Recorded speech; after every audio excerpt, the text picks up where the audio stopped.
جی بلال صاحب کیسے مزاج ہے؟ یس زبیر صاحب. جی جی الحمدللہ سر، آپ سنائیے. جی الحمد سر بس آپ کی کلاسوں کو ہضم کرنے کی کوشش جاری ہے. للہ. اچھا. السلام علیکم فاضل صاحب. وعلیکم السلام ورحمۃ.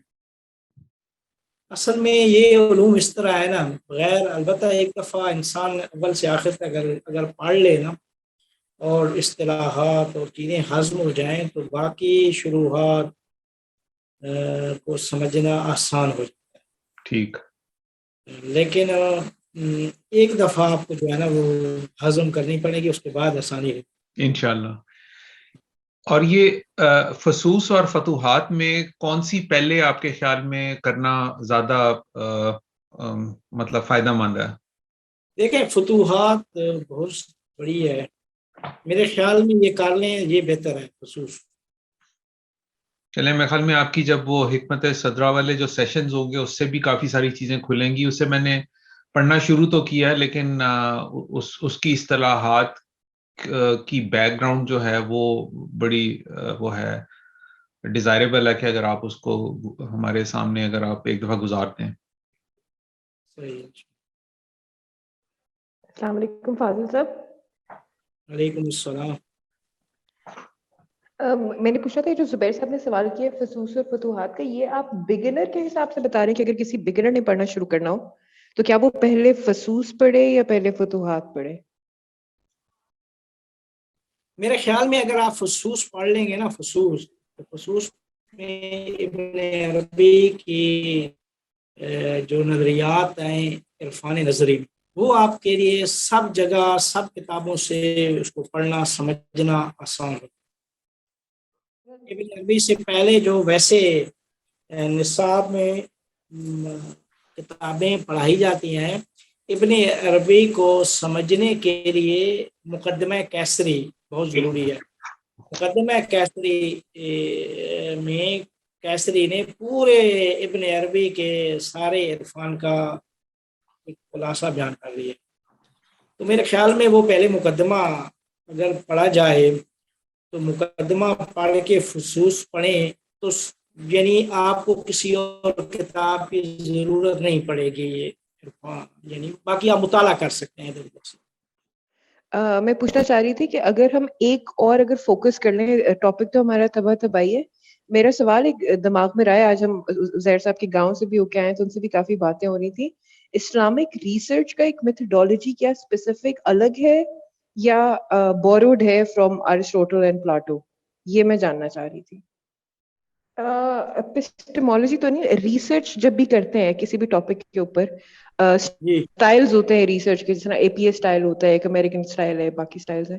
تو جی کیا اسلامک اگر آپ اسٹڈی کرتے ہیں تو اسلامک ریسرچ کی بھی اپنی ایک طریقہ کار ہے، کوئی میتھڈولوجی ہے سیپریٹ؟ میں جاننا ہی چاہ رہی ہوں کہ کیا ہمارا کوئی اوریجنل اسلامک ریسرچ کا ماڈل ہے یا بوروڈ ہے فرام ارسطوٹل اینڈ پلاٹو؟ دیکھیں وہ ماڈل تھے جو ہم نے بیان کیے ہیں حکمت صدرہ میں بھی، ویسے بھی کہ جو اسلامی فلسفے میں جب فلسفہ اسلامی دنیا میں آیا تو مسلمانوں نے کس طرح اس کو سمجھا، کس طرح سوچا، کس طرح اپنا مکتب تشکیل دیا، تو اس کو سمجھنے یا تحقیق کرنے کا ان کا ایک بہرحال انداز مختلف ہے. تو اس وجہ سے انہوں نے جب بھی فلسفہ شروع کیا ہے تو پہلے بتایا کہ فلسفے میں میری روش اور اسلوب اس طرح ہے. جس میں شیخ شہاب الدین سہروردی ہیں، ابن سینا ہے، ملا صدرہ ہیں، سب نے اپنا علیحدہ علیحدہ یہ چیز پہلے بیان کی ہے. اس کے بعد پورے فلسفہ میں انہوں نے اس اسلوب کا خیال رکھا اور اسی اسلوب پہ پورے کا پورا فلسفہ مترتب کیا. ٹھیک، تو اس کا مطلب ہے کہ ہر ایک کا ایک اپنا الگ سٹائل ہے ہر استاد کا. جی جی جی.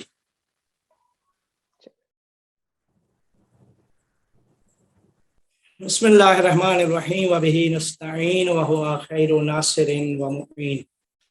آج کا جو ہمارا ٹاپک ہے وہ علامہ طباطبائی صاحب کا نظریہ ہے علم و ادراک کے متعلق. کہ علامہ طباطبائی صاحب